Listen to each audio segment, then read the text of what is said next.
Subscribe करें और bell दबाएं ताकि कोई खबर रह न जाए।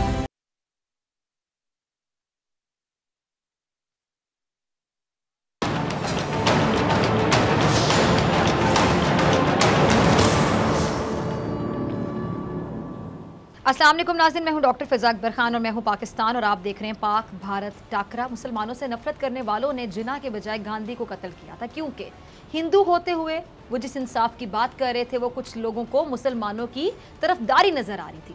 ये सिलसिला थम नहीं सका और आज भी भारत में लसानियत, इंतहा पसंदी और मुसलमानों से नफरतों का राज है। भारत में एक मुसलमान बुजुर्ग शहरी से इंसानियत सोच सलूक के ताज़ा तरीन वाक़ये ने एक बार फिर भारत का मकरू चेहरा दुनिया के सामने बेनकाब कर दिया। भारतीय रियासत उत्तर प्रदेश के इलाके गाजियाबाद में 72 साल मुसलमान शहरी अब्दुल समद सैफी को हिंदुत्वा के गुंडे घर छोड़ने के बहाने जंगल में ले गए और बदतरीन तशद्दुद का निशाना बना डाला। बुजुर्ग अब्दुल समद हिंदू इंतहा पसंदों से रहम की भीख मांगते रहे, जबकि इस दौरान हिंदू इंतहा पसंदों ने बुजुर्ग से जबरदस्ती जय श्री राम के नारे लगवाए, डंडों और हाथों से तशद्दुद करने के बाद उनकी दाढ़ी भी काट दी। अब एक जानिब भारतीय इंतहा पसंद भारत में मुसलमानों पर मजालिम ढा रहे हैं और दूसरी जानिब भारतीय फौज कश्मीर में निहत्ते मुसलमानों पर जुल्म के पहाड़ तोड़ रहे हैं। मकबूजा कश्मीर में काबिज भारतीय फौज की रियासती दहशतगर्दी भी जारी है और काबिज भारतीय फौज ने श्रीनगर में मुहासरे की आड़ में एक और कश्मीरी नौजवान को शहीद कर दिया। कायदे आज़म मोहम्मद अली जिन्ना ने कश्मीर को पाकिस्तान की शहर करार दिया था। अब जाहिर है शहर के बगैर कोई शख्स जिंदा नहीं रह सकता और यही वजह है कि पाकिस्तानियों के दिल अपने कश्मीरी बहन भाइयों के साथ धड़कते हैं और हमेशा धड़कते रहेंगे। वो जुल्म सितम का शिकार हों तो कैसे मुमकिन है कि यहाँ के शहरी पाकिस्तानी पुरसुकून रह सकें?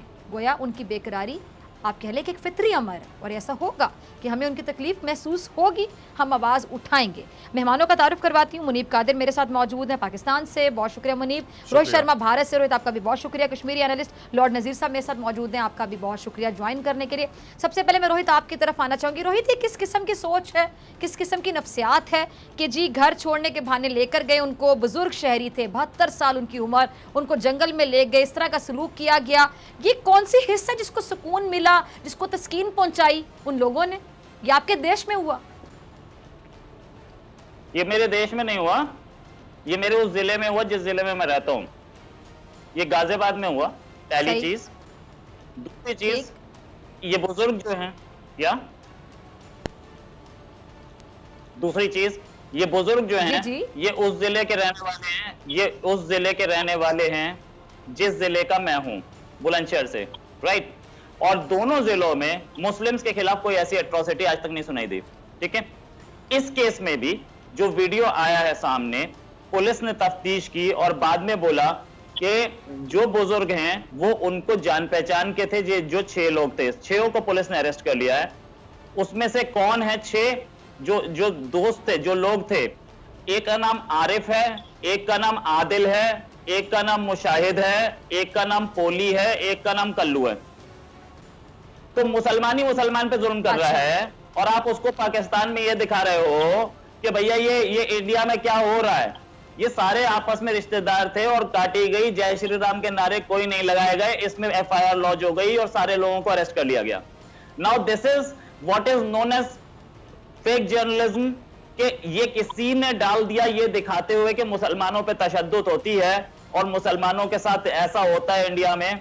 लेकिन गाजियाबाद और बुलंदशहर दोनों नेबरिंग डिस्ट्रिक्ट्स हैं और मैं दोनों से ताल्लुक रखता हूं, इसलिए बताऊंगा कि यहां पे मुस्लिम पॉपुलेशन काफी है, काफी मींस परसेंटेज में बहुत अच्छी है और यहां पे मुस्लिम्स के साथ ऐसा हमें दिखा नहीं है। और इस केस में तो बिल्कुल गलत है।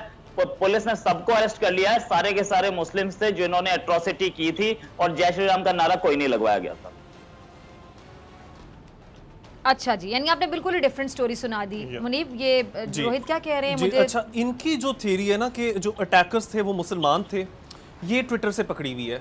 अभी तक आप कोई भी क्रेडिबल वेबसाइट देखें जो भारत के हैं, Indian express, the wire, the print, इनमें से किसी ने ऐसा कुछ नहीं कहा। ये वो उस तरह की बातें जो मेजर गौरव आर्या ट्वीट करते हैं ना, कंस्पिरेसी थ्योरी हम जिसको कहते हैं, तो इन्होंने सारा मलबा भी इस पूरी चीज का वहां की मुस्लिम पॉपुलेशन के ऊपर डाल दिया। मैं एक बात इधर ऐड करना चाहता हूं। अच्छा, मैं आपकी इजाजत से रोहित कुछ ऐड कर चाहिए। रोहित, आप कुछ कहना चाह रहे हैं? जी, पुलिस की FIR को कोट कर रहा हूं। मैं पुलिस की FIR को कोट कर रहा हूं, FIR में नाम लिखा। अच्छा, मैं आई एम एफआईआर कहाँ कटी है बताए ना आप। हाँ, तो पुलिस किसके मामले है वहां पे? वही तो मेरा सवाल है। ये वो पुलिस है जो यूएपीए के अंडर, यूएपीए के तहत उन्होंने सोशल एक्टिविस्ट्स को जेल में डाल दिया और भी कल दिल्ली हाई कोर्ट ने उनको रिहा किया है और ये कहा है कि जो पुलिस है, मतलब कि भारत के दीगर स्टेट्स के अंदर, सिर्फ एक जगह पर नहीं, वो ऐसे ही किसी के भी ऊपर कोई भी चार्ज लगा देती है टेररिज्म का यूएपीए के अंडर, जो भी थोड़ा सा डिसेंट करता है या जो भी इख्तिलाफ राय रखता है, तो उस पुलिस का तो मैं यकीन नहीं करूंगा। अब आप ही का द वायर कह रहा है, भारतीय पब्लिकेशन, और सिर्फ वो नहीं कह रहा, और भी काफी सारे, इंडियन एक्सप्रेस का ही मैंने नाम लिया है, कि जय श्री राम कहने का उसके साथ वो जबरदस्ती की गई थी, ये जो सैफी साहब है, अब्दुल समद सैफी। अब इससे मुझे एक चीज याद आ गई है रोहित, शायद थोड़ा बुरा लग जाए, मुझे आपकी बातों से तेजस्वी सूर्या की याद आ गई है। तेजस्वी सूर्या मैं थोड़ा बताता चलूं क्योंकि मुझे लगता है पाकिस्तानी ऑडियंस को इनका नहीं इतना पता। ये एक आरएसएस के, बीजेपी के एमएलए हैं, ये वहां लोकसभा के मेंबर हैं, और इन्होंने पिछले महीने ये किया कि जो वहां बेड स्कैम स्कैंडल हुआ था बेंगलुरु में, उसका सारा इल्जाम 17 डॉक्टरों के ऊपर लगा दिया, और 17 के 17 डॉक्टर सारे मुसलमान थे, और एंड पे कोई उसका सबूत नहीं सामने आया। उन डॉक्टर्स को रीइंस्टेट कर दिया गया और डॉक्टर से कहा हमें नौकरी वापस नहीं चाहिए। उनको जो कोविड वॉर रूम है, अब ये मैं बात कर रहा हूं जब भारत में कोविड पीक पर था, तो उस वक्त यानी खुल्लम खुल्ला उनकी तजलील की गई। क्यों? क्योंकि वो सिर्फ मुसलमान डॉक्टर से। हेल्थ वर्कर्स इस तरह के पब्लिक इमरजेंसी के टाइम्स पर हमें उनका शुक्रगुजार करना चाहिए, चाहे वो उनका कोई भी धर्म क्यों ना हो। और उन्होंने बस मुस्लिम डॉक्टर्स को पॉइंट आउट करना था और उनको विलेफाई करना था, वो उन्होंने किया। अब मुझे उससे ये वाली बात याद आ रही है जो रोहित, कि एक लिस्ट बनाओ नामों की और वो नाम बड़े चुन के लो, वो सारे नाम मुसलमानों के हो, ताकि शो ये किया जाए कि सारी चीजें जो गलत हो रही हैं भारत के अंदर वो सिर्फ मुस्लिम पॉपुलेशन की वजह से हो रही है। अब प्रॉब्लम इसमें ये है कि पिछले साल भी हम लोगों ने देखा था कि जब कोविड आउटब्रेक भारत के अंदर हुआ, जब फर्स्ट वेव आई थी, तो तबलीगी जमात के लोगों के ऊपर पूरे का पूरा इल्ज़ाम डाल दिया गया। और अब इस साल ये हुआ है कि ये मैं नहीं कह रहा, ये इंटरनेशनल मीडिया कह रही है, ये जो यूके के अंदर अब उन्होंने रेड लिस्ट में इंडिया को डाला है डेल्टा वेरिएंट की वजह से, वो कह रहे हैं कि जो कुंभ मेला फेस्टिवल रखा गया, सही, और जो मोदी की इलेक्शन कैंपेन थी, उसकी वजह से ये जो इंडिया का डेल्टा वेरिएंट है, इसको तो अब इंडियन वेरिएंट नहीं कहते, it's offensive, so I wouldn't say that, इसको डेल्टा वेरिएंट कहते हैं। ये अब इतना फैल गया है, and this is criminal negligence of policy makers. आप ये देखें, मैं एक बात इधर ऐड करना चाहता हूँ और ज़्यादा वक्त नहीं लेना चाहूँगा, कि ये ख़ास करके मई में एक दिन के अंदर 4000 अमवात हो रही थी, मतलब 4000 लोगों की जानें जा रही थी भारत के अंदर। और उस वक़्त मुझे बड़ा इस बात पे फ़ख्र है कि जो हम मेजॉरिटी ऑफ पाकिस्तानीज़ हैं, हम लोगों ने कहा था वी स्टैंड विद इंडियंस। हमने ये कहा था कि जो लोगों की जानें जा रही हैं और मासूम लोगों की, और मैं भी उन लोगों की फुटेज देख रहा था और रूह कांप उठी थी। तो ये वो मौके होते हैं कि इंसानियत जाग उठती है, और चाहे पाकिस्तान और भारत हमारी जो भी सियासी इख्तलाफात क्यों ना हो, वो बिल्कुल जायज़ है, मैं उनके ऊपर खड़ा हूँ। इंसानियत की जब बात आती है तो हम भी उनके साथ रो रहे थे, एक आम आदमी और एक आम औरत के साथ, और हमने यहाँ तक कि उनको इमदाद की भी ऑफर की ईदी फाउंडेशन ने यहाँ से। और मुझे बहुत अफसोस होता है कि मेजर गौरव आर्या जैसे लोग ट्विटर के ऊपर बैठकर फिर भी पाकिस्तानियों के खिलाफ बातें लिख रहे थे, फिर भी प्रोपेगेंडा कर रहे थे। मुझे ये भी बड़ा अफसोस होता है कि मैं रिपब्लिक टीवी देख रहा था, उसके ऊपर अर्नब गोस्वामी और गौरव आर्या जैसे लोग कह रहे थे कि जी वैक्सीनेशन के लिए तो तुम लोगों को भारत के पास ही आना पड़ेगा ना, जो कि नहीं आना पड़ा। और ये इतनी छोटी बात है। सबसे बड़ी बात, सॉरी मैं ऐड कर रही हूँ, कि आप ये देखिए कि ये कोरोना की सिचुएशन पर तो तमाम लोगों को एक प्लेटफॉर्म पे होना चाहिए। इंसानियत का मसला है, मतलब तमाम पूरी दुनिया इस चीज से लड़ रही है। और ईदी साहब की अपने एग्जांपल कोट की कि हमारे यहाँ से इंसानियत का पैगाम दिया ना, हमारे यहाँ से फैसल ईदी, मतलब फैसल ईदी ने इंसानियत का पैगाम दिया। अब वहाँ पे वो लोग बैठकर कोरोना पर भी अगर बॉर्डर सरहद खेलेंगे और सियासत करेंगे, यानी मुस्लिम कम्युनिटी को टारगेट करना है, जो तेजस्वी सूर्या ने किया है। तो इसमें मैं ये सिर्फ ये कहना चाहता हूँ कि जो दर्द था भारतीय लोगों का और जो वहां की जनता का, वो यहां तक महसूस हुआ है। क्योंकि बात यह है कि हम भी उतने ही वल्नरेबल हैं, हम भी उतने इंसान हैं जितने वो हैं, तो दूसरे इंसान का दर्द तो फिर महसूस होता है। बिल्कुल। अच्छा, लॉर्ड नज़ीर साहब को शामिल गुफ्तगू करते हैं जी। रोहित, मैं आपकी तरफ फिर आऊंगी, मैं मुनीब की बातों का जवाब आपसे लूंगी। लॉर्ड नज़ीर साहब, कश्मीर में हम देखें कि जुल्म और सितम जारी है और रोज़ाना इस तरह के वाक़यात पेश आते हैं कि रोंगटे खड़े हो जाते हैं। मुतनाज़ खित्ता है, वहाँ पर भारत की जो काबिज़ फ़ौज है शहरी आबादी को हिरासा करती है, धमकाने के लिए। अफसोस की बाद बड़ा दुख होता है जब इंसदाद दहशतगर्दी के नाम पर बार बार घर घर जाके तलाशी के बहाने, बाकायदा तलाशी के बहाने कार्रवाइयां करती रहती है। ये सिलसिला कब रुकेगा? और भारतीय फौज ने जो भारतीय कब्जे के खिलाफ कश्मीरियों के जज्बात हैं उनको दबाने के लिए तरीका कई साल से अपना रखा है, आखिर कब तक कश्मीरी अपने जवान बेटों के जनाजे उठाते रहेंगे?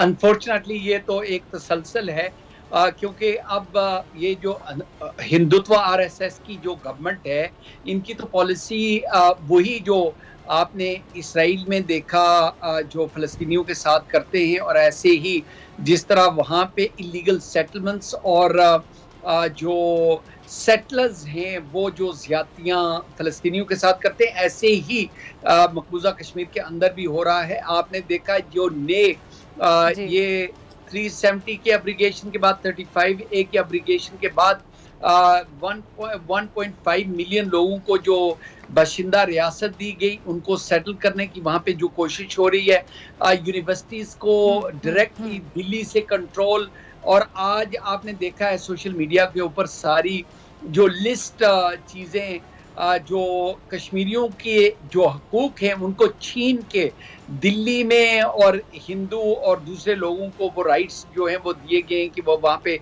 जॉब्स भी करें, और जो कश्मीरी जो उनके अंदर वहाँ पे उनकी जो फैसिलिटीज़ थी वो उनसे छीन लेगी। लेकिन जो ज़्यादती है वो ये है कि उनकी प्रॉपर्टीज़ को भी छीनने के लिए जो इक़दाम किए जा रहे हैं, उनके बेटों को शहीद किया जा रहा है। ये आपने देखा है कि गाज़ा में क्या हो रहा है, लेकिन गाज़ा में एटलीस्ट इंटरनेशनल मीडिया मौजूद है, वहाँ पे ह्यूमन राइट्स ऑर्गेनाइजेशंस वहाँ पे मौजूद है।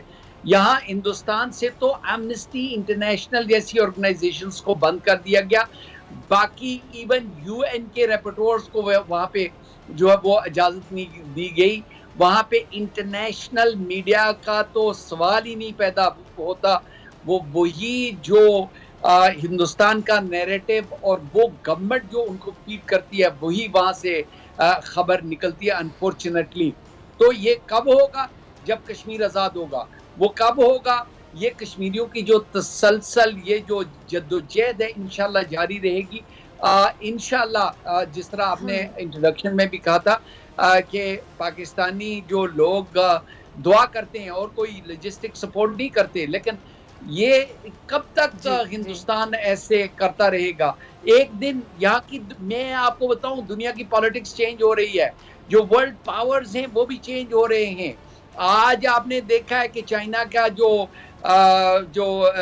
स्पेस वो गई है, वहाँ पे जो उनके साइंटिस्ट भी गए हैं, तो ये स्पेस के अंदर भी चाइना की जो पावर है वो वर्ल्ड सुपर पावर बनने के लिए वो जा रही है। और अमेरिका, मैं समझता हूँ कि रोहित को ये पता होगा कि अमेरिका चाहता है कि हिंदुस्तान चाइना के साथ लड़े। शायद मैं भी चाहता हूँ कि हिंदुस्तान चाइना के साथ ही लड़े, ताकि इनको इतनी कुट पड़े जितना इन्होंने कश्मीरियों के साथ जुल्म किया है, तो इनको भी पता चले कि कैसे जो है वो जो बड़े मुल्क हैं या ताकत वाले लोग हैं वो क्या करते हैं। लेकिन बेस्ट तो यही होगा कि वो हिंदुस्तान अगर कश्मीर के साथ और पाकिस्तानियों के साथ अगर बना के रखें, वरना बुरे दिन आने वाले हैं। वरना बुरे दिन आने वाले। बिल्कुल रोहित, आपने सुना लॉर्ड नज़ीर साहब को भी, और मेरे ख्याल से मुनीब की बातों का भी अब जवाब देना चाह रहे होंगे। लॉर्ड नज़ीर को मैं ये बता रहा हूं कि लॉर्ड नज़ीर अखबार पता नहीं कब पढ़ा था। मैं आपको बता दूं कि चाइना जो आया था बॉर्डर पे इंडिया से लड़ने के लिए, और वो अपने आप विड्रॉ कर गया, हमने उसे बोला नहीं जाने के लिए, अपने आप चला गया। और बॉर्डर पे जितनी टॉक्स पे वो आया, इंडिया साफ मना करता चला गया, तुम्हारी सारी डिमांड्स गेट लॉस्ट, हमें बातें नहीं करनी आपके डिमांड्स पे। जितनी मीटिंग्स हुई सारी इंडिया की वजह से फेल हुई, अब उसने चुपचाप विड्रॉ कर गया। रोहित आप लोग ये ख्वाबें देखते हैं, रोहित आपकी ख्वाब है वो जो चाइना ने कोटल लगाई वो वीडियो हमने देखी। मैं हर रोज चाइनीज अखबार भी पढ़ता हूँ, और ये जो हिंदुस्तान का रबिश है जो आपको फीड करते हैं वो भी मैं देखता हूँ। और आपके तो चीफ ऑफ आर्मी स्टाफ भी चुप हो जाते हैं जब वहां से कोई जवाब आता है। तो डोंट लेक्चर मी अमाउंट कि मैं अखबार का पढ़ता हूँ। मैं हर रोज जो इंटरनेट के ऊपर और ट्विटर के ऊपर मैं हर रोज पढ़ता हूँ, और मुझे मैंने वो तस्वीरें आप इग्नोर कर रहे हैं। जो कुट पड़ी है वो सामने सारी दुनिया ने देखी है। Lord Nazir, you should have the etiquettes of speaking. जी रोहित, नाम के आगे लॉर्ड लगाने से कोई आदमी लॉर्ड नहीं बन जाता। आपको पता होना चाहिए दूसरा आदमी बोल रहा है तो आप बीच में ना बोले। जब आप बोल रहे थे मैं चुप था। बदतमीजी करने से आप उनके टाइटल से तो ना जलिए, ये तो आप पर्सनल हो रहे हैं ना। आप भी हाउस ऑफ लॉर्ड्स पहुंच जाएंगे अगर आप भी कुछ सर्विस देते हैं तो आपको भी मिल जाएगी। तमीज से बात I think he wants life period. Rohit, आप भी मेहनत कीजिए, हसद ना कीजिए, आप भी हाउस ऑफ लॉर्ड्स पहुंच सकते हैं। बदतमीजी फर्जा सही रास्ता इख्तियार करना पड़ेगा। बदतमीजी करने से देखें ना। चले रोहित, एक मिनट चल, एक मिनट आगे चलते हैं। रोहित देखें, मेरी बात सुने, पर्सनल अटैक्स ना करें। रोहित चले, आप अपनी बात कंप्लीट करें। जी आप क्या कह रहे थे? जी अब आप अपनी बात कंप्लीट करें रोहित। मैंने प्रोग्राम स्टार्ट होने से पहले बोल दिया था जब आप बोलेंगे तो मैं नहीं बोलूंगा, लेकिन जब मैं बोल रहा हूं तो आप बीच में नहीं बोलेंगे। नहीं, यहाँ किसी का राज नहीं है, यहाँ कोई गुंडागर्दी नहीं चलने वाली। आगे। Hello mister Munib, listen, you are a lawyer. आपको पता होना चाहिए कि कोर्ट में भी डेकोरम होता है। एक लॉयर बोल रहा है तो दूसरा नहीं बोल सकता, तो एक डेकोरम होता है। और ये भी डेकोरम होता है कि जातियात पे नहीं आते और तानाबाजी नहीं करते। सियासत डिस्कस करें, सियासत पे रहिए। शुक्रिया। चलिए रोहित, आप अपनी बात कंप्लीट करें ना। इस बहस में, किस बहस में वक्त जाया कर रहे हैं ना। आप अपने आर्गुमेंट से बात करें, ठीक है? आगे से मुनीब कुछ कहना चाहें फिर बात करें, लेकिन इस तरह बहस में मेरे ख्याल से वक्त जाया हो रहा है, किसी का फायदा नहीं हो रहा। Please. When I'm speaking, no should disturb। नहीं यार, एक डेकोरम होता है। मैं भी चलें ठीक है, आप दोनों मेहमान नहीं बोलेंगे, मेरी रिक्वेस्ट है। चलें ठीक है, 1 by 1 चलें ठीक है। लॉर्ड नजीर साहब, मेरी आपसे रिक्वेस्ट है, मुनीब आपसे भी, कि रोहित जब बात करें तो ना बोलें। जी रोहित, अब आप बात कंप्लीट करें please. Yes, I showed the Indian decorum कि भैया नहीं बोलना, but let the people show their Pakistani decorum, है ना? ये बाकी आपके एंकर मेजर गौरव आर्या को सिखाएं। आपके मीडिया में जो ट्रेनिंग दी जाती है वो तो मेहमान को नहीं बोलने देता आपका। इन्होंने रोहित ने खुद ही शो कर दी इनका क्या डेकोरम है। मतलब आप ही डेकोरम की बात कर रहे हैं। आयरनी ये है कि आप ही ने उस डेकोरम का सत्यानाश कर दिया। सर मुनीब, ये तो खुला तज़ाद है।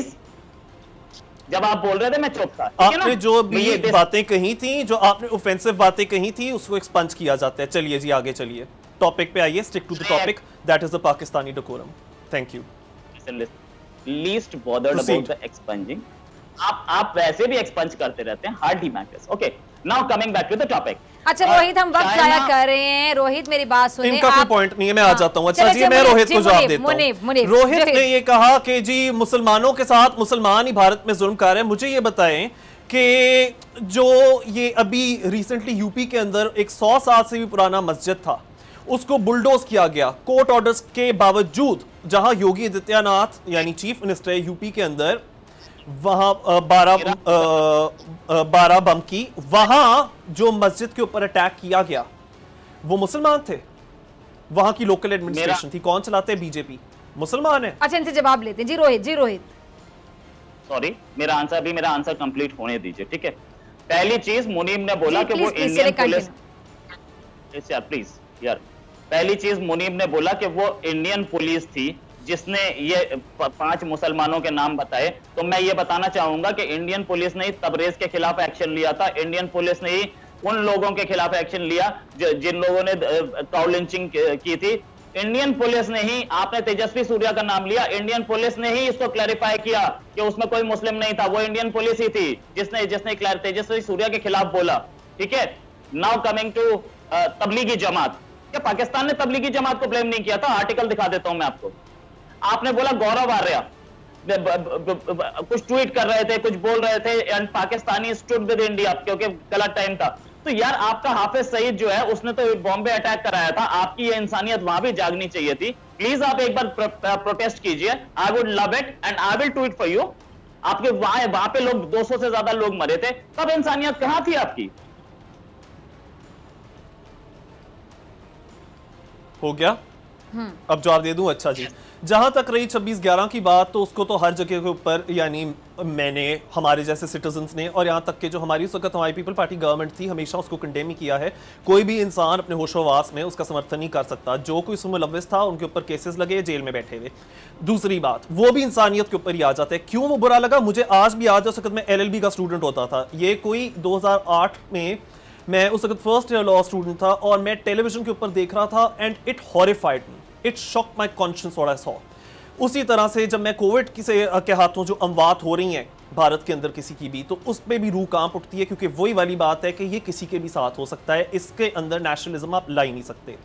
उसके आगे आपकी तबलीगी जमात वाली बातों पर, और आपने जो भारतीय पुलिस की मेरे साथ बात की, अच्छा जी, भारतीय पुलिस, ये वही भारतीय पुलिस है जिसकी कल दिल्ली हाई कोर्ट ने बड़ी तारीफें की हैं, वो तो मैंने आपको सुनाई दी। वही भारतीय पुलिस है जिसने सिद्दीक कपान, एक जर्नलिस्ट को अरेस्ट कर लिया, उसको जेल में डाल दिया। क्यों? क्योंकि जो हाथरस के अंदर गैंग रेप केस हुआ था दलित लड़की के साथ, वो उसके ऊपर रिपोर्टिंग करने जा था, और ये वाली बात आपकी सरकार को रास नहीं आ रही थी। वो इसको दबोचना चाह रहे थे कि ये बात कभी मंजर आम पर आई ना सके। स्वामी असीमानंद, बाबरी मस्जिद डेमोलिशन के पीछे जौन से सारे लोग थे, क्या किया आपकी पुलिस ने उसके ऊपर?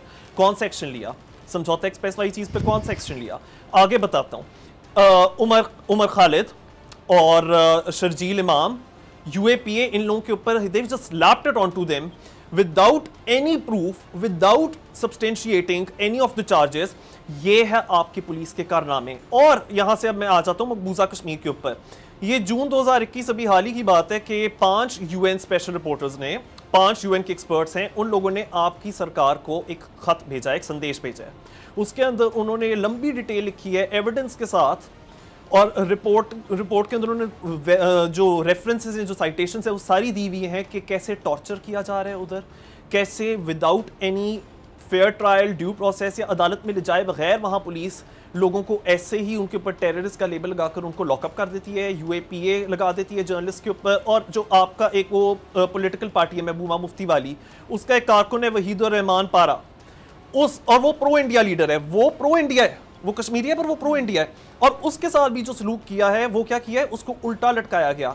ये उस लेटर के अंदर लिखा हुआ है। उसके कपड़े उतारे गए, उसका साइकियाट्रिस्ट कहता है उसको एंग्जाइटी और क्रॉनिक एंग्जाइटी से वो सफर कर रहे हैं। ये आपने उसकी दुर्गत बनाई है। वो जो आपकी NIA है ना, नेशनल इन्वेस्टिगेशन एजेंसी, ये दुर्गत बनाई है। अभी मैंने उमर खालिद का नाम लिया, वो कोविड-19 के साथ जेल में पड़ा हुआ था, और उसके लिए कोई इमदाद नहीं, कोई हेल्प नहीं। ये आपकी पुलिस के कारनामे हैं। जी जी, अच्छा लॉर्ड नज़ीर साहब, मैं आपकी तरफ आना चाहूंगी, आप कुछ कहना चाह रहे थे जी। मैं सिविलाइज तरीके से बात करना चाहता था, लेकिन क्योंकि रोहित जो है वो मेरे ख्याल में वो पेड RSS के वो नुमाइंदा है, तो मुझे वो एलिगेशंस लगा रहे थे मेरे ऊपर। मैं फ्रैंकली इनसे ये कहूँगा कि ये जो मिस इन्फॉर्मेशन है ना, ये सिर्फ यूरोप और दुनिया भर में जो इनको एक्सपोज किया गया है, वो सिर्फ वहाँ पे नहीं है। मुझे याद है कि दिल्ली के अंदर जब मसाजिद को गिराया जा रहा था, लोगों के घरों को आग लगाई जा रही थी, लड़कियों को और उनके घर वालों को घसीट के उनके घरों में आग लगाई जा रही थी। उस वक्त मैंने ट्वीट जब किया, तो ये जितने इनके हिंदुत्व ट्रोल्स जो हैं, उन्होंने मुझे कहा कि ये सारा गलत है और ये किसी और स्टेट के पिछले साल के राइट्स हुए थे, वो तस्वीरें आप लगा रहे। फिर जब इंटरनेशनल मीडिया ने उसको कंफर्म किया कि ये दिल्ली की रिसर्च सारा कुछ है, तो ये जानबूझ के मिस इन्फॉर्मेशन टीवी पे आके और डिबेट्स में ये करते हैं। ये वो मेजर साहब हों या ये रोहित साहब हों, इनकी ट्रेनिंग यही है। बदकिस्मती से अगर आपने देखें, ये ज़रूरी नहीं है कि हर टीवी चैनल पे आप भी अपने पे जाके ये जो लड़ाई झगड़ा ही करें। अगर आप सोचें कि जो ट्रीटमेंट डेलेट्स के साथ हो रही है, वो मुसलमानों के साथ हो रही है, वहाँ पे सिखों क्रिश्चियंस के साथ जो कुछ हो रहा है, और जो आप ये डिनाई नहीं कर सकते कि RSS डजंट एग्जिस्ट, आप डिनाई नहीं कर सकते कि हिंदुत्व फिलॉसफी जो है वो दुनिया को पता चल गया है अब, और ये आप डिनाई नहीं कर सकते। वेदर आप क्या आप गाय के मूत की बात करते हो कि वो कोविड का इलाज है और उसकी वजह से ये जो अब जो दुनिया में फैल रहा है ये कितना डेंजरस हो गया है। देखें, आराम से, प्यार से आप अपनी जो आपकी देखें, जो प्रॉब्लम्स पाकिस्तान के अंदर या कहीं और हैं वो हम उसको डील करने के लिए बोलते हैं, लेकिन आपके अंदर भी अगर ये जरूरत हो ना कि आप भी करें तो कम से कम इस इलाके में, इस खित्ते में कुछ हालात बेहतर हो सकते हैं। तो ये जो है कम से कम पर्सनल अटैक से आपने अगर कुछ करना है तो लंदन में आके आप बहस कर लें, वहां पे बैठ के मेरे ख्याल में जो जिस टॉपिक पे बात कर रहे हैं उसी पे रहें तो फिर बेहतर रहेगा। ठीक है, बहुत अच्छी बात। जी जी रोहित। ये मुनीब ने बोला संदीप कप्पन को अरेस्ट किया गया, मुसलमान थे क्या? तो हिंदुओं के खिलाफ एक्शन लिया। रोहित आपका ज़हन मुनीब पर ही है। जी जी जी जी। हाँ नहीं, मैंने अभी लॉर्ड साहब पे भी आऊंगा मैं। इन्होंने लॉर्ड साहब ने बोला मैंने फोटो लगाई, मतलब फोटो लगाई थी, मैंने इतना कुछ लगाया था, इंटरनेशनल मीडिया ने बताया। यार पाकिस्तान की एम्बेसडर मलिहा लोधी यूएन में फेक फोटो दिखाती हैं। कितनी फेक फोटो आप लोग दिखाते हैं ये हमें पता नहीं है क्या? किसको बताते हैं? मुस्लिम्स। अच्छा हाँ, एक बोला इन्होंने कि गाय के पेशाब से और कोरोना ठीक होता है। आपने अखबार पढ़ा? इजिप्ट के एक मौलाना ने बोला कि वो हदीस में लिखा है कि ऊंट के पेशाब से बड़ी सारी बीमारियां ठीक होती है, पीना चाहिए। वो उन्होंने भी कोरोना का इलाज दिखा दूंगा, रिपोर्ट दिखा दूंगा। आप बीच में बोल रहे हैं, देखिए डिस्टर्ब मत कीजिए। जब आप बोल रहे थे मैं नहीं बोल रहा था, ठीक है? अब मैं I come back to Munib. Munib, आपको दुख बड़ा हुआ होगा कि बॉम्बे अटैक हुआ था, लेकिन उस पे किया क्या गया? आप बोल रहे हैं कि हम लोगों ने इमदाद दी, हम लोगों ने हेल्प दी। पाकिस्तान ने वो बॉम्बे अटैक का जिस हाफिज सईद का पे क्या हेल्प दी? हाफिज सईद का किया क्या? जेल में डाला। आपके फॉर्मर प्राइम मिनिस्टर बोल गए कि हमारे पास से, नवाज शरीफ ने बोला कि हमारे कंट्री से लोग गए थे जिन्होंने जाके अटैक किया। आपकी पूरी प्रूफ इंडिया ने पूरा डोजियर दिया, जिसको पाकिस्तान ने रिजेक्ट कर दिया। उसी डोजियर पे अमेरिका ने हेडली को 30 साल से ज्यादा की सजा की। Same dossier, same proof. तो आपने ऑर्गेनाइज तरीके से एक क्रिमिनल को अपने पास, एक टेररिस्ट को अपने पास छुपा के रखा, और पाकिस्तान में एक प्रोटेस्ट नहीं हुआ। आप लोग इतना चीखते हैं कि इंडिया में क्या होता है, इंडिया में क्या होता है। आपके अपने कंट्री में क्या होता है भाई? आपके अपने कंट्री में मुस्लिम्स को मारा जा रहा है, दिख नहीं रहा क्या? हमारे कंट्री में तो चलो हिंदू मुस्लिम मैं मानता हूं, आपके अपना कंट्री तो मुसलमानों के लिए बना था। बलूचिस्तान में क्या हो रहा है, सिंध में क्या हो रहा है, नहीं पता। क्रिश्चियन नर्सेस के साथ क्या हुआ? क्रिश्चियन नर्स को मारा गया, सरेआम नहीं हुआ। और एक नर्सेस ने एक चर्च पे कब्जा कर लिया, क्रिश्चियन नर्सेस को मारा वहां पे, बोला कन्वर्ट हो जाओ। तो आप हमें मत बताइए, आप अपने कंट्री को देखिए, अपने कंट्री को सुधारने की कोशिश कीजिए। आप इंडिया को बताने, हम लोग, हमारे पास मुस्लिम प्रेसिडेंट्स रहे हैं, हमारे मुस्लिम डिप्टी आर्मी चीफ थे, हमारे पास मुस्लिम जजेस थे, chief justice of India, former chief justice of India, हमारे पास मुस्लिम एमपीज हैं, मिनिस्टर्स हैं, मैं अभी बता सकता हूं मिनिस्टर्स भी हैं। तो हमारे पास तो सब है। इतने सारे इंडियन पुलिस सर्विसेज ऑफिसर्स हैं, इतने सारे इंडियन एडमिनिस्ट्रेटिव सर्विसेज ऑफिसर्स हैं। आप अपने कंट्री में कोई प्रेसिडेंट बता सकते हैं माइनॉरिटी का? आप अपने कंट्री में हो गया हिंदू मिनिस्टर जी रोहित, मुनीब से जरा जवाब ले लेते हैं ना। रोहित, अब जरा मुनीब को बोलने का मौका दीजिए। सबसे पहले तो आपने ये लॉर्ड नज़ीर साहब को सलाह दी थी अखबार पढ़ने की, लेकिन मेरे ख्याल से अगेन आयरॉनिकली वो आपके ऊपर आकर लगती है। आपने अभी ये जो मुंबई अटैक के हवाले से जिन लोगों के भी नाम लिए, आप ज़रा देखिए अरेस्ट ही हुए हुए हैं। ये जो एक नाम आपने लिया है ये अरेस्ट हैं, they are behind bars. Of course trial हुआ, उस पर टाइम लगा, आपने डोजियर भेजा, लेकिन खुद की भी इन्वेस्टिगेशन हुई और वो जेल में है। दूसरी बात, मुनीब, अच्छा दो किस्म के लोग हैं। नहीं मैंने डोंट इंटरप्ट। एक मिनट। अच्छा रोहित, अब आप सही से बात सुनिए ना, मैंने बड़ी देर तक I listen to your rant, सिखा रहे थे, अब वही कर रहे हैं ना। देखिए जी जी, आपने खुद सिखाया ना ये रोहित, कि आप बोले ना, तो फिर आप भी बोलने कह रहे थे कि इंडिया में डेकोरम है, वो सब होगा, लेकिन आप बिल्कुल नहीं फॉलो कर रहे। अच्छा, अब दूसरी बात, दो किस्म के मैंने लोग देखे हैं। जी मैंने दो किस्म के लोग देखे हैं। एक तो कहते हैं कि हमारे मुल्क के अंदर ह्यूमन राइट्स परफेक्ट हैं, हमारे मुल्क के अंदर तो माइनॉरिटीज़ के साथ कमाल का सलूक किया जाता है, हम एग्जाम्पलरी हैं। वो रोहित साहब हैं।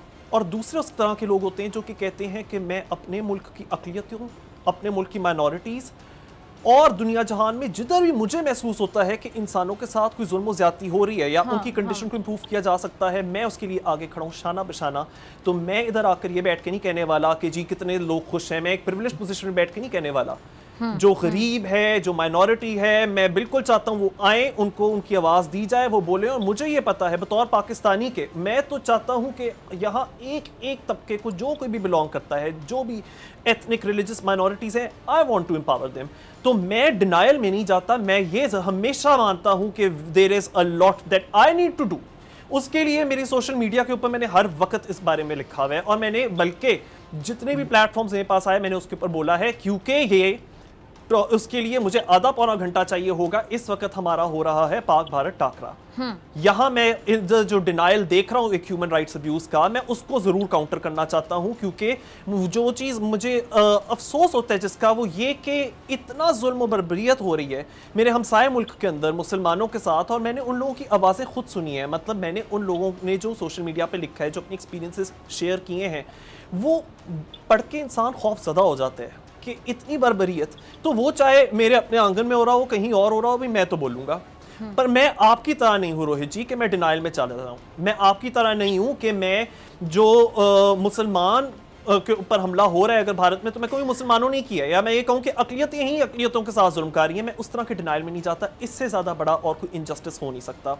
और एक और बात जो मैं ऐड करना चाहता हूँ इनके हवाले से, कि आप ये देखें कि आप अपनी पुलिस की बहुत ज़्यादा तारीफ़ें कर रहे हैं। आप ये कह रहे हैं कि जी कुछ बुरा ही नहीं हुआ मैंने अभी आपको UAPA सुनाया है, मैं आपको आपका लव जिहाद लॉ सुनाया है, एक पूरी पॉलिसी बताइए। आप मुझे एग्जांपल दे रहे हैं कि हमारे यहाँ मुसलमान प्रेसिडेंट था, हमारे यहाँ। देखें, बिल्कुल मैं तो खुद ये चाहता हूँ कि मेरे भी मुल्क के अंदर और ज़्यादा रिप्रेजेंटेशन और नुमाइंदगी हो अक़लियतों की। बल्कि इसी प्रोग्राम के ऊपर तहरीक इंसाफ साहब के वो रमेश साहब भी हैं, वो भी इधर आ चुके हुए हैं। यहाँ हमारे पास रामदास साहब भी थे, वो भी जज रह चुके। तो मैं ये चाहता हूँ कि ज़्यादा से ज़्यादा रिप्रेजेंटेशन हो, क्योंकि अभी जो हमने कनाडा के अंदर देखा है फॉर एग्जांपल, जो उधर एक पाकिस्तानी ओरिजिन ख़ानदान के साथ हुआ है, और मुझे इतना अफसोस है कि जो RSS माइंडसेट के लोग हैं वो उस चीज़ के ऊपर ज़रा भी अफसोस का इजहार नहीं कर रहे थे। उल्टा, मतलब बहुत अफसोस के साथ कहना पड़ता है, वो उसको दूसरा रंग दे रहे थे, और वो उसको यानी कहते हुए भी शर्म आती है सेलिब्रेट कर रहे थे।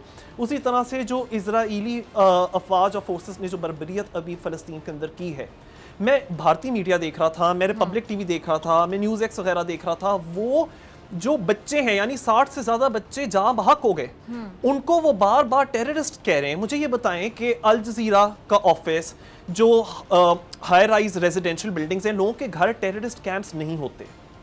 मैंने अभी एक बात कही है कि अगर किसी और एक आम निहत्ते इंसान के साथ आज कहीं कुछ हो रहा है तो कल को हमारे साथ भी हो सकता है। तो थोड़ा खुदा का खौफ करना चाहिए, थोड़ा खौफजदा होना चाहिए। और मैं रोहित से सिर्फ एक सवाल पूछना चाहता हूं कि जो उन बच्चों के साथ, 60 से ज़्यादा बच्चों के साथ जो इजराइल के अंदर हुआ है, क्या आप उसको कंडेम करते हैं? क्या ये जो अभी बारंकी में UP के अंदर जो मस्जिद के वो बुलडोज किया गया है कोर्ट के ऑर्डर के खिलाफ, क्या आप उसकी मजम्मत करते हैं रोहित, या आप नहीं करते? और आप मुझे ये बताएं कि क्या आप इस चीज़ को मानते हैं कि इंसानियत, ख़ास करके जब कोविड पेंडेमिक फैला हुआ है, इंसानियत सबसे ऊपर आनी चाहिए? और जिस तरह से मोदी की हुकूमत लोगों को सेंसर कर रही है ट्विटर के ऊपर, कि आप मोदी गवर्नमेंट की जो नेग्लिजेंस है, जो क्रिमिनल नेग्लिजेंस है, जिसकी वजह से 4000 लोग एक दिन में मार रहे थे। गौरव आर्या ये कहते हैं ट्विटर के ऊपर कि 4000 लोग अगर मारे हैं तो जी 50,000 लोग बच भी तो रहे हैं। यार, अगर आपका खुद का कोई रिश्तेदार हो, खुदा न खास्ता, उसकी जान जा रही हो, आपके लिए वो सिर्फ एक 4000 स्टेटिस्टिक होगा, आप ये कहेंगे कि 50,000 लोग बच गए? कोई इंसानियत चीज का नाम भी होता है यार। एक मोदी को बचाने के लिए इंसानियत ही भूल गए। जी रोहित, आपका लास्ट कमेंट। पहली चीज तो मैं इनको बताऊंगा कि हाफिज सईद को कितने साल बाद अरेस्ट किया गया था। इन्होंने बोला सारे जेल में, कितने साल बाद अरेस्ट किया गया था? Justice delayed is justice denied across the world बोला जाता है। दूसरी चीज इन्होंने बोला कि आई वांट कि अकलियतों को यानी कि माइनॉरिटीज को ज्यादा रिप्रेजेंटेशन दी जाए। यू वांट, इंडिया दे चुका है, इंडिया हैज ऑलरेडी गिवन, आप अभी वांट पे हैं। कहां? ठीक है, किधर? Let's talk. किधर? मैंने 4 प्रेसिडेंट गिनवा दिए यार, मैंने आपको चीफ जस्टिस गिनवा दिया, मैंने आपको डिप्टी चीफ ऑफ। रात गई, बात गई, माजी की बात है, मुझे आज की जरा बात बताए। चलें, मैं आप बोल दे, आगे बोलें प्लीज। मैं आपके सारे जवाब दे रहा हूं, है ना? अब जहां तक बात है कि वो जो आप मॉस्क डेमोलिशन की बात कर रहे हैं, मॉस्क डेमोलिशन में अब वो हाई कोर्ट में केस पहुंच गया है, डेमोलिश की गई थी, वो भी ऑर्डर से डेमोलिश की गई थी, बिना ऑर्डर्स के नहीं। अगर हाई कोर्ट बोलेगा तो दोबारा बनाई जाएगी। 10 मॉस्क बनाई गई हैं, ठीक है। अब जहां तक बात यह है कि इंडिया में मोदी के लिए क्या बोला गया या इसके लिए कोरोना के लिए क्या बोला गया, बॉस हमारी गवर्नमेंट थी, our government is doing it, हमारी गवर्नमेंट ने किया। फॉल्स होंगी, हर गवर्नमेंट में होती हैं, आपकी अपनी गवर्नमेंट में भी होती हैं। अगर आप ह्यूमन राइट्स की बात करते हैं तो आपको पहले, मैंने नहीं देखा कि मुनीब ने कोई या कोई भी एनी XYZ ने कोई पब्लिक इंटरेस्ट लिटिगेशन लगाई हो कि यहाँ पे वो क्रिश्चियन नर्स को मारा गया, क्रिश्चियन नर्स को मारने के बाद या क्रिश्चियन चर्च में घुस करके उधर की नर्सेस को पकड़ के बोला गया कि कन्वर्ट कीजिए, हाईजैक कर लिया गया नर्स को, चर्च को। मैंने नहीं देखा यार, कोई लिटिगेशन नहीं देखी। पाकिस्तानी पुलिस कितनी न्यूट्रल है वो दिखता है सामने। आप इंडियन पुलिस को ब्लेम कर रहे हैं, पाकिस्तानी पुलिस कितनी न्यूट्रल है, लेट्स गो बाय इट। तो it's a fact, it's a fact. Pakistani police कितना आपके यहाँ जो लड़कियां अबडक्ट होती हैं, क्या वो महक कुमारी के साथ क्या हुआ सबको पता है ना यार, सबको पता है ना, और उसमें पुलिस कोई एक्शन नहीं लेती है। रोहित एक अच्छा, लॉर्ड नजीर आपका लास्ट कमेंट में चाहूंगी जी, उसके बाद मुनीब आपकी तरफ जी। लॉर्ड नजीर आपका लास्ट कमेंट। मैं रोहित को ये बताना चाहता हूँ कि मैं जब थर गया था तो वहाँ सबसे पहले जाके मैंने जो हिंदू फैमिलीज थी उनके घरों में जाके उनसे मुलाकात की, जो वाटर प्यूरिफिकेशन प्लांट्स हैं वो देखने के लिए। मेरे लिए पाकिस्तान में, कश्मीर में जो भी वहाँ के रहने वाले सिटीजन्स हैं वो इक्वल हैं, और उनके कभी भी ये सवाल ही नहीं पैदा होता कि मैं उनके राइट्स की बात ना करूं। और मैं समझता हूं कि ये सिर्फ मड स्लिंगिंग का मैच करने के बजाय रोहित आपको भी ये देखना होगा कि RSS, देखे आपने मिसाल, मैंने जब ये गोबर और मूत की बात की तो आपने किसी इजिप्शियन मुफ्ती का बात की, मैं उसको कंडेम करता हूँ, उसका दीन के साथ तल्लक ही नहीं है, इस्लाम के साथ तल्लक। आप भी अगर हिंदुस्तान में खड़े होके कहें ना कि ये जो हिंदू फिलॉसफी है उसके साथ तल्लक नहीं है और ये जो लोग हैं ये हिंदुस्तानी नहीं है, तो पता चले ना, क्योंकि वहाँ पे जो MNAs जो आपके जो भी आपकी लोकसभा के मेंबर हैं, वो बीजेपी के और RSS, मैंने वीडियोस देखी हुई हैं। या तो फिर आप कहें कि वो हिंदुस्तान का टीवी जो है वो गलत बता रहा है, और आप अगर ये सेलेक्टिव जो न्यूज़ दे रहे हैं ना हमें, ये सेलेक्टिव के बजाय ओवरऑल देखें तो दुनिया में ये मशहूर हो चुका है, ये एविडेंस मिल चुका है कि हिंदुत्व, RSS जो फैशिज्म जो एग्जिस्ट कर रही है, वहाँ पे जो ट्रेनिंग, जो खुदा ना करे जो किसी ज़माने में जो होता था, जब यहाँ पे तालिबान, तारीख तालिबान जब हुए थे, आए थे, तो वो जो फिलॉसफी थी वो ख़त्म हो गई है। सवात में जाएं आप, पाकिस्तान के किसी इलाके में जाएं, अल्हम्दुलिल्लाह वहाँ पे आपके वहाँ पे ये नई राइज है RSS और हिंदुत्व की, जो फैशिस्ट जो, और फिर वो दुनिया भर के जो फैशिस्ट है उनके साथ कोऑर्डिनेट कर रहे हैं, और वही जो फिलॉसफी है वो लंदन और वाशिंगटन में भी जा रही है, जिसका बहुत खतरा है। लोग जो है उसके ऊपर लिख रहे हैं।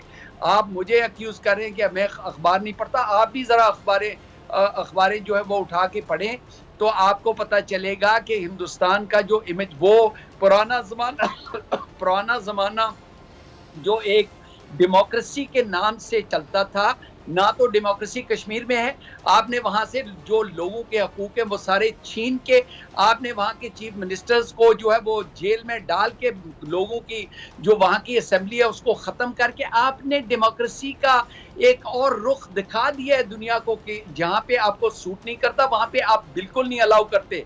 और सिखों के साथ क्या हुआ, जो मैं वो पुरानी बातें जो हैं वो नहीं कह रहा हूँ अभी भी, तो आप के लिए बहुत सारे लेसन्स हैं, बजाय इसके कि गलत चीज को डिफेंड करें। मुझे मुनीब से लास्ट कमेंट लेना है, मुझे क्लोजिंग की तरफ जाना है। लास्ट कमेंट दे दूं। रोहित ने बातें की थी कि रोहित ने बात की थी कि जी इतने प्रेसिडेंट रह चुके हैं भारत में, और मैंने एक रात की बात की, यानी बड़ी पुरानी बात हो चुकी हुई है। आजकल के जमाने में तेजस्वी सूर्या का मैंने अभी नाम लिया है, बीजेपी का एमएलए है, उसके अपने अल्फाज हैं, आप देख लें ऑन रिकॉर्ड, उसने कहा है वो चाहता है कि बीजेपी पार्टी के अंदर सिर्फ हिंदू धर्म के कारकुन हो। उसी तरह से एक सूरजपाल अमू नाम का एक हेट प्रीचर है, उसको अभी हरियाणा के अंदर स्पोक्स पर्सन बनाया गया है, जो उसने मुसलमानों के खिलाफ बातें की हैं और जो उसने हेट स्पीच दी है वो सबके सामने है ऑन रिकॉर्ड, वो भी जरा जाकर देख लीजिएगा, वो तो मैं तो दोहरा भी नहीं सकता। और आखिरकार में एक बात कहना चाहता हूं, जो पाकिस्तानी अकलियतों का दुश्मन है, जो इंसानियत का दुश्मन है, जो भारतीय अकलियतों का दुश्मन है या फलस्तीनियों का दुश्मन है, वो मेरा भी दुश्मन है, क्योंकि मैं इंसानियत के लिए खड़ा होता हूं। और जब मैंने ये आपसे कहा है कि मैं चाहता हूं कि रिप्रेजेंटेशन हो अकलियतों की, मैं पाकिस्तानी अकलियतों को तो बात कर रहा था, मैं भारतीय अकलियतों की भी कर रहा था, मैं हर माइनॉरिटी और हर ऑप्रेस्ड मार्जिनलाइज्ड क्लास की बात कर रहा था। I want to lead the way कि लोगों को उनकी आवाज मिले, ताकि कल को लोग भी मेरे लिए खड़े हों अगर कहीं मैं ऑप्रेस या मैं मार्जिनलाइज हो गया। ठीक है जी, तमाम मेहमानों का बहुत शुक्रिया। इंशाल्लाह आपसे मुलाकात होगी अगले हफ्ते सेम टाइम। पाक भारत टाकरा में अपना ख्याल रखिएगा, दुआ में याद रखिएगा। अल्लाह के बाद